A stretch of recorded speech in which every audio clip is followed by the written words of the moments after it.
मैं हर महक से वाकिफ़ हूँ मेरे दोस्त। किताबों के पन्ने में जो महक आती है उससे कमाल की, उससे शानदार महक है जो कुछ भी नहीं होती। नमस्कार, जय हिंद। स्वागत करता हूँ आप तमाम साथियों का नवसृजन क्लासेस के ऊपर। हमारे यहाँ पर निःशुल्क रूप से कॉलेज लेक्चर हो, फर्स्ट ग्रेड हो या फिर सेकंड ग्रेड, आगामी आने वाली भर्ती परीक्षाएं हो या फिर अन्य कोई भर्ती परीक्षा हो जहाँ पर राजस्थान का जीके है जो आता हो, उन तमाम भर्ती परीक्षाओं के लिए यहाँ पर निःशुल्क रूप से क्लासेस चल रही है, बिल्कुल फ्री ऑफ कॉस्ट और ऑथेंटिक कंटेंट, शानदार आसान भाषा के अंदर आपको उपलब्ध है जो करवाया जा रहा है। आज हम बात करेंगे 1857 की क्रांति का स्वरूप, कारण एवं परिणाम। राजस्थान का इतिहास चल रहा है अपने, तो 1857 की क्रांति का स्वरूप क्या था, प्रारंभ कैसे हुई, कारण क्या था इसका और परिणाम क्या सामने आए। बिल्कुल आसान सरल भाषा में आपको ये मिलेगा कंटेंट। ध्यान से सुनते जाइए, सुनते भी जाओगे आप इत्मीनान से, सारी चीज़ें मस्तिष्क में बैठ जाएगी। और नोट करना चाहो तो सुनने के बाद, समझने के बाद वीडियो पॉज करके नोट भी कर लेना। चलिए साहब, शुरुआत कैसे होती है 1857 की क्रांति की। ईस्ट इंडिया कंपनी भारत में आती है, आर्थिक शोषण और राजनीतिक हस्तक्षेप जो करना प्रारंभ कर देती है। जैसे ईस्ट इंडिया कंपनी का भारत में आगमन होता है, ईस्ट इंडिया कंपनी क्या करती है भैया, आर्थिक शोषण प्रारंभ कर देती है और पॉलिटिकल हस्तक्षेप, इंटरफेयर करना है जो भारतीय राजनीति में जो शुरू कर देती है। और उनकी हर नीति का उद्देश्य धन की प्राप्ति व साम्राज्य का विस्तार करना था। अगर आपसे कोई पूछ ले, देखिए मैं उस लेवल से यहाँ पर इस टॉपिक को उठा रहा हूँ जहाँ से आपके समझ विकसित होगी और चीज़ें दिमाग में स्थायी होगी। रटने का कोई काम नहीं होगा, आसानी से चीज़ें हैं जो खोपड़ी में बैठ जाएगी कहानी की तरह। आपसे पूछ ले ईस्ट इंडिया कंपनी का भारत में आकर क्या इरादा था, तो भाई साहब उनका इरादा था हर काम, जो भी वो नीति लाते थे, पॉलिसी लाते थे, जो काम लाते थे, उद्देश्य एक ही होता भैया, धन की प्राप्ति, धन कमाना है और अपना जो एरिया है, साम्राज्य है, जो शासन है, उसका क्या करना है, विस्तार करना है। उनके इस कलुषित उद्देश्य से भारतीयों में भय एवं असंतोष बढ़ता गया। जैसे जैसे लोगों के समक्ष उनकी जो इरादे हैं सामने आते चले गए, उद्देश्य जो पता लगता गया, तो भारतीयों में क्या भय और असंतोष की जो स्थिति बढ़ने लगी। भारतीयों का असंतोष भिन्न भिन्न भागों में विद्रोह के रूप में प्रकट हुआ साहब। देखिए मात्र 1857 की क्रांति है जो मेन क्रांति नहीं थी, उससे पूर्व भी अंग्रेजों के खिलाफ है जो मामला, विद्रोह है जो होने लग गए थे। वहाँ से मैं उस नींव से उठाता हूँ, फिर है जो 1857 की क्रांति जो बिल्डिंग है यहाँ तक पहुँचता हूँ। देखिए इनमें विद्रोह कहाँ से प्रारंभ है। 1806 में वेल्लोर में विद्रोह होता है, 1806 में वेल्लोर में विद्रोह होता है। 1824 में बैरकपुर में विद्रोह होता है। 1842 में फिरोजपुर में 34वीं रेजिमेंट का विद्रोह होता है। 1849 में 1849 में 7वीं बंगाल कैवलरी विद्रोह होता है। 1855-56 में संथालों का विद्रोह होता है। ये इस प्रकार के विद्रोह थे। इसी प्रकार हम बात करूं तो 1816 में बरेली में उपद्रव मचता है एक छोटा मोटा। 1831 से 33 में कोल विद्रोह होता है, ध्यान में रखना। 1816 में बरेली में उपद्रव है, 1831 से 33 के बीच में कोलों का विद्रोह होता है और 1848 में कांगड़ा विद्रोह होता है। 1855-56 में संथालों का विद्रोह है जो यहाँ पर आ गया था। ये होता है, ये यहाँ पर यूँ समझ ली भूमिका बनने लगी थी अंग्रेजों के खिलाफ साहब, इस कंपनी के खिलाफ। ये सब राजनीतिक, आर्थिक और सामाजिक कारण हुए थे। अब धीरे धीरे जो ये आग सुलगी 1857 में धधकी, भभकी, भड़की और उसने अंग्रेजी साम्राज्य की जड़ों को जो हिला कर रख दिया साहब। अंग्रेजों को एक तरीके से भूकंप सा दे दिया, भूकंप का झटका दे दिया। कई सारे कारण इसके सामने आते हैं। 1857 की क्रांति कई सारे कारण सामने आते हैं। सबसे बड़ा कारण बताया जाता है कि चर्बी वाले कारतूस थे, लेकिन भैया इसके अतिरिक्त भी इतने कारण मैं आपको इस वीडियो में और आने वाले 1-2 पार्ट में बताऊंगा कि आपको लगेगा यार ये भी कारण था, ये भी कारण था, और बिल्कुल जेन्युइन कारण थे और वहाँ से सवाल भी है जो परीक्षा में पूछे गए हैं। तो क्रांति के प्रमुख कारणों की ओर में बढ़ता हूँ। तो कुछ इतिहासकारों ने तो सैनिक असंतोष, कि सैनिकों में असंतोष हो गया साहब। और क्यों हुआ सैनिकों में असंतोष? चर्बी वाले कारतूसों को 1857 में प्रयोग करने से संग्राम में प्रयोग किया गया। तो ये कारण है जो मुख्य रूप से बताया जाता है, क्या? सैनिक असंतोष और चर्बी वाले कारतूस, कई इतिहासकारों का।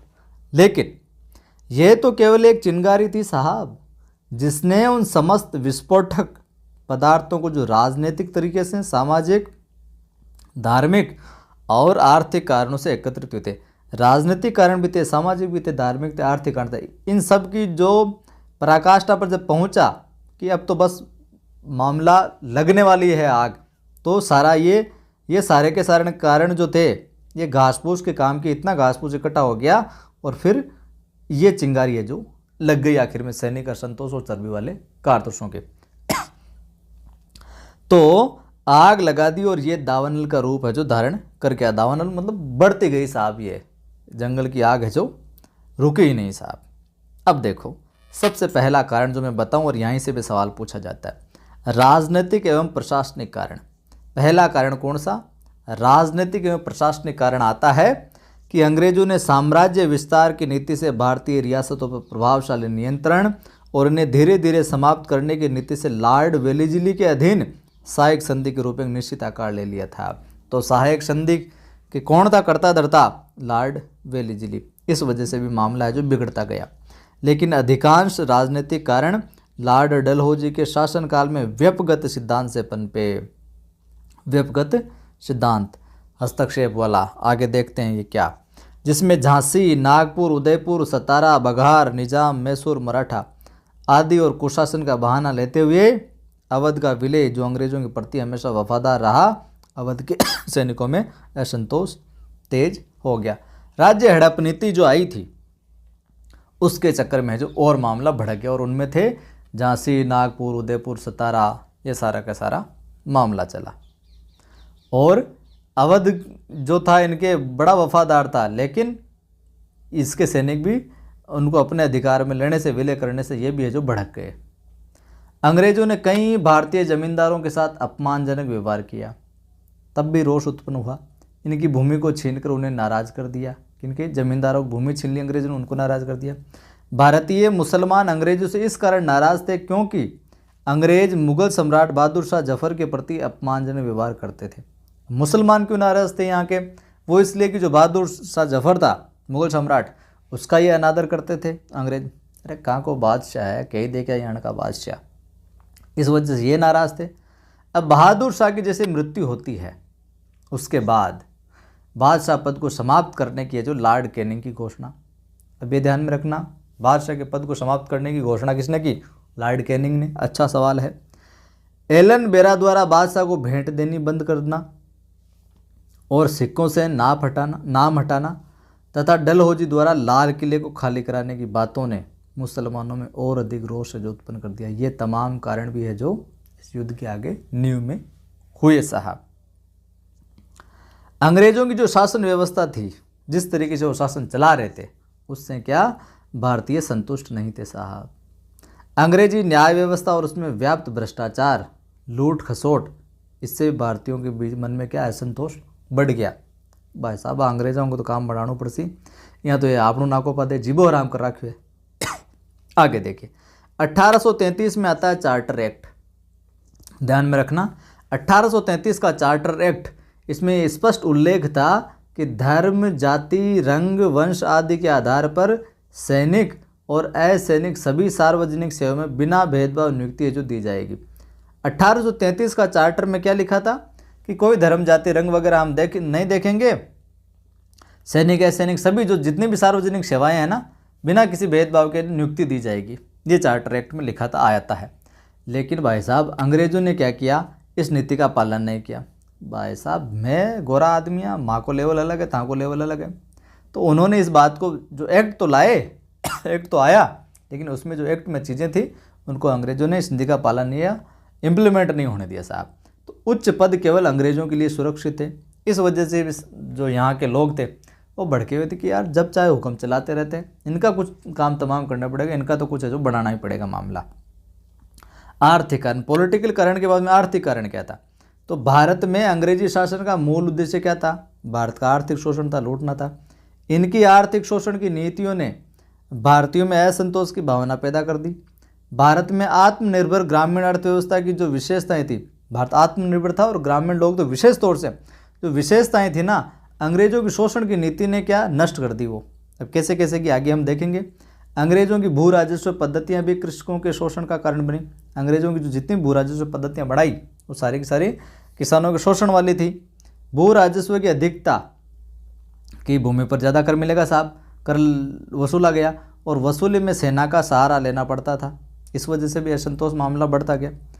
अब भारत में जो माल बनता था, भारत में निर्मित माल जो निर्यात किया जाता, जो माल भारत में बनता था, भारत में जो माल बनता था और उसको क्या किया जाता था, निर्यात किया जाता था, एक्सपोर्ट किया जाता था, उस पर बहुत अधिक निर्यात कर था कि आप यहाँ से माल भेजना है, वहाँ हमारे वहाँ भेजना चाहते हो लंदन वंदन, तो साहब टैक्स लगेगा। अब माल सप्लाई नहीं करोगे कहीं तो माल तो ख़राब होगा।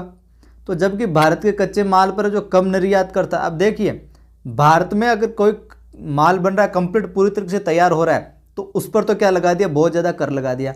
और यहाँ का जो कच्चा माल था, कच्चा माल तो भेज सकते हैं, कच्चे माल पर कम है, जो कच्चे माल पर कम निर्यात करता, कम टैक्स था। तो इंग्लैंड वाले बेटे क्या करते थे, इंग्लैंड से जो माल भारत आता था उस पर बहुत न्यून आयात करता। इंग्लैंड से जो यहाँ भारत आता था उस पर जो टैक्स कम था तो उनके टैक्स लगता नहीं था, तो वो आसानी से बहुत सारा माल यहाँ पर अपना डालते रहते थे। और भारत से निर्यात किया जाने वाला मलमल, सूती और रेशमी कपड़ों पर इंग्लैंड में 71% तक है जो कर लिया जाता था। यहाँ से कोई भी तैयार माल था ना उस पर इंग्लैंड में 71% तक कर लिया जाता। तो वो बेचारे यहीं जो व्यापार करने वाले थे व्यापारी, वो तो वैसे भट्टे बैठ जाते थे। भारतीय कपड़े के मुकाबले जब अंग्रेजी कपड़े की मांग न बढ़ सकी तो अंग्रेजों ने, भारतीय कपड़ा यहाँ पर डिमांड ज़्यादा हुआ और अंग्रेजी कपड़ों की मांग नहीं बढ़ सकी तो अंग्रेजों ने भारतीय कपड़ों के आयात ही बंद कर दिया, बंद करो इन चक्कर। और इस नीति का परिणाम ये हुआ कि भारत का कपड़ा जो उद्योग है वो क्या है, नष्ट होने लग गया था साहब। इस वजह से यहाँ की व्यवस्था बिगड़ी और यहाँ के लोगों में असंतोष पैदा हुआ। इंग्लैंड में औद्योगिक क्रांति के कारण, इंग्लैंड में आई औद्योगिक क्रांति, उसके कारण भारतीय उद्योग जो अंग्रेजों की व्यापारिक नीति से पहले ही जर्जर हो रखा था, मशीनों से सज्जित अंग्रेजों के उद्योगों का सामना न कर सके और परिणाम स्वरूप हस्तकला उद्योग नष्ट हो गए।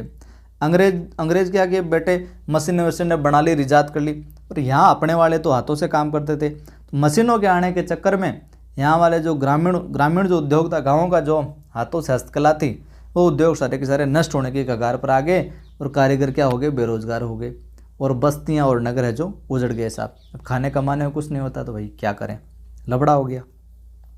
कंपनी के समय भारतीय धन का लगातार निष्कासन हुआ, यहाँ का माल है जो बाहर जाता रहा और वो इंग्लैंड है जो पहुँचा। इससे अंग्रेज अमीर और भारतीय निर्धन बनते गए। इस प्रकार से अंग्रेज़ों की विनाशकारी औपनिवेशिक नीतियों के कारण भारत में अंग्रेज़ों के प्रति जो गहरा असंतोष था। तो ये अपना यहाँ पर आर्थिक रूप से कारण हो गया, राजनीतिक कारण हो गया। आगे और हम धार्मिक कारण वगैरह नेक्स्ट क्लास के अंदर देखेंगे। समझ आ रहा है, अच्छा लग रहा है तो फिर वीडियो को लाइक करते चलें, शेयर करते चलें। पहली बार देखने वाले साथी चैनल को सब्सक्राइब कर बेल आइकन क्लिक कर लें ताकि हर वीडियो की सूचना मिलती रहे। डिस्क्रिप्शन में टेलीग्राम चैनल का लिंक भी है और अपनी एप्लीकेशन है, प्ले स्टोर पर जाओगे आप तो नवसृजन लिंक भी है डिस्क्रिप्शन में। नवसृजन क्लासेज नाम से अपनी एप्लीकेशन है, उस एप्लीकेशन को इंस्टॉल कर लो और फर्स्ट ग्रेड का सुपर 100 बैच है जो लॉन्च कर दिया है हिंदी का, तो वो अगर लेना चाहते हैं, उस कोर्स से जुड़ना चाहते हैं तो इंस्टॉल करें, देखें फीस वगैरह और जुड़ें। जय हिंद, फिर मिलते हैं।